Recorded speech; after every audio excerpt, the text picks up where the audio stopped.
Hi, guess what? Tuesday. It's time for one of those videos again. Sorry Aaron hasn't been showing up. He's been on a rotating schedule because it was like training, then he got on a different schedule for like the probationary sort of on the floor training stuff, and then the shift bids came up and we'll try to get him back in here. Last night on a Facebook group I belong to, someone asked the question, if the galaxy was in danger, which Star Trek captain and their crew would you pick to save it? You can't mix crew. It was Shatner's Kirk, Picard, Sisko, Janeway, Archer. The new Kirk wasn't on there. I think the person writing it might be a little bit like they might be a little bit like anti-reboot. People actually answered the reboot. Even though it wasn't one of the options. Some people are still mixing because they didn't read the question. And I'm looking through here. I didn't actually tabulate everything because there's like hundreds of comments so far. And I'm not necessarily taking into account how many people like restated an answer or something. I chose Janeway, obviously. I actually was one of the few people that cited my reasons why. People were just like, Picard. And I'm like, well, why? Like, we got Kirk and crew, Picard, three-way tie between Janeway, Picard, and Sisko and their respective crews. And another person, Janeway. I mean, I could. No, then people started getting into a conversation.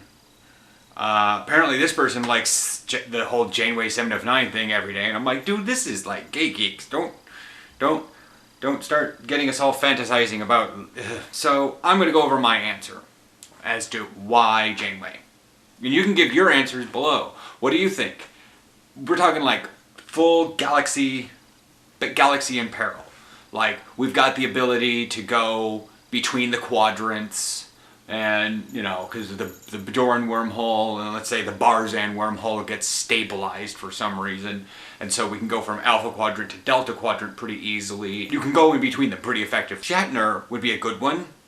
You know, Shatner Kirk, because they have more or less the cowboy-esque bravado thing going on, and Scotty can pretty much, you know, push the engines pretty far, yada yada. It's just, it doesn't seem quite right, because I put a little bit extra into there because the crew and the ship.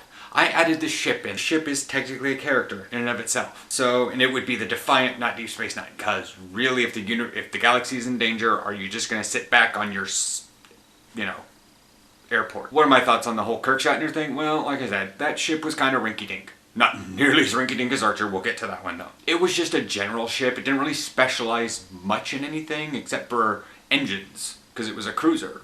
So it could go long distances and survive on a 5-year mission. So it had like mild weapons, something. The ship itself is not necessarily all that great in comparisons to the others. You know, as last week I could talk about a galaxy, you know, the Galaxy class. You've got Picard, and he works that Galaxy class pretty well. But again, still a cruiser.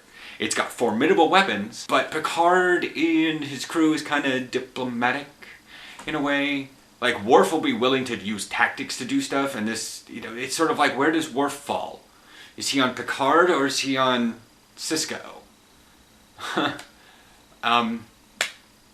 And that's that. The Galaxy class, like I said, is really good, and it's a great, like, patrolling defender. It's not an aggressive attack because it's big. It's more defense than it is offense. So then we spin that the other side to the Defiant, which can warp out somewhere, blow the crap out of something, and fly back. You know, it's an escort. It's not meant to necessarily. It's got a cloaking device and go weird places. But that isn't quite what I vision the Defiant doing. It's not a galaxy saver. Let's skip ahead to Archer. Whereas, yes, Trip did some wonderfully rinky, you know, jury rigging of that ship to get stuff made, and Malcolm, you know, basically invented weapons on the fly because they had nothing. The ship was not built for stuff. It has, what, 6 decks? I can't even remember.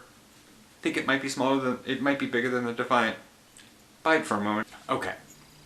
So the NX-01 had 7 decks, but G deck didn't look like it was much of anything, except for maybe where the tractor came out of.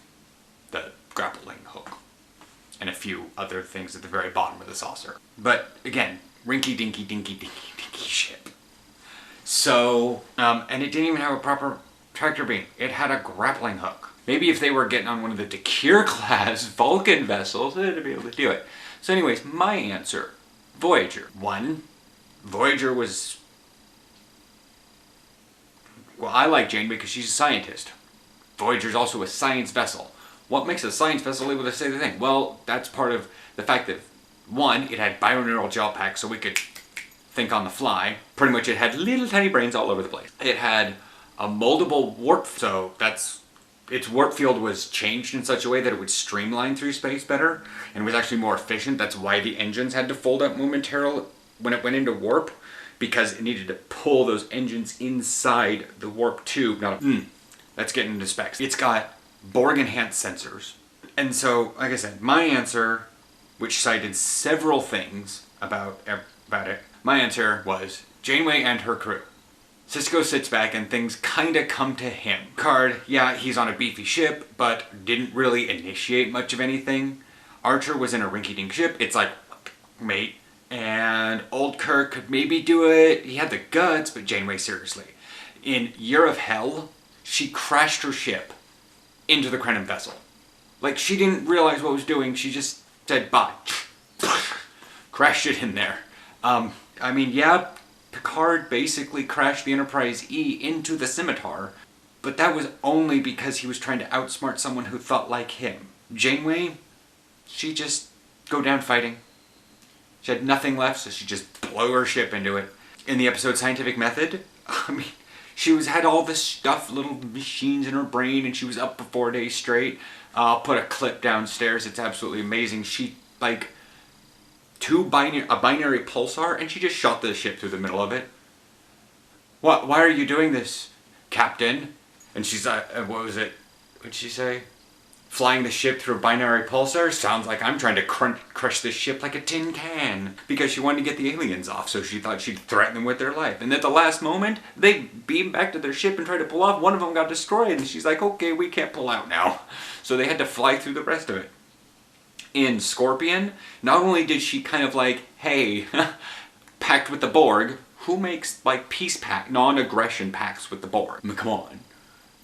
And then we've got, and not only that, but they actually go into the Northwest Passage and they punch a hole in the universe and fly into a completely different universe. Not an alternate timeline, completely different universe. Fluidic space.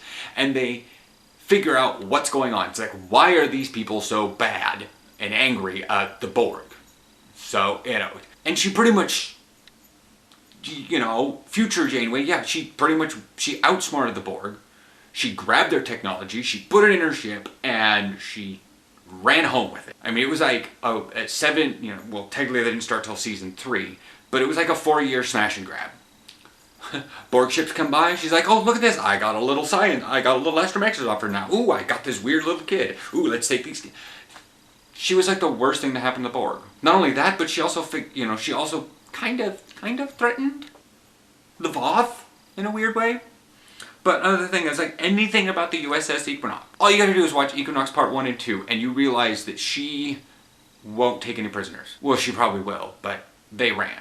You know, and then lastly, the scene, and I'll put a link below, but it's the scene where it's with the USS Relativity. Why wouldn't you want it to Janeway to, I mean, there's a reason she came home and went straight to Admiral, and Picard was still a captain. He wanted command of a ship. I mean, that's exactly what Kirk said. Don't let them promote you, don't let them take you anything out of that ship.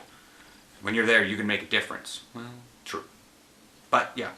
So, that's that. If you think that I'm wrong, or not quite right, talk below. Why do you think your captain is better? I mean, Q, Sisko punched Q.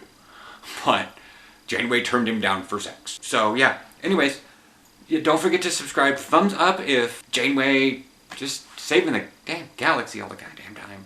I will check you guys all next week for more Trek Tuesday. Probably get Aaron in here since we'll have more of a consistent schedule now. Bye! Topic of today's discussion, Galaxy-class starships. They are monstrous in terms of like the ships. They are huge. I mean, Borg Cube in and of itself is big.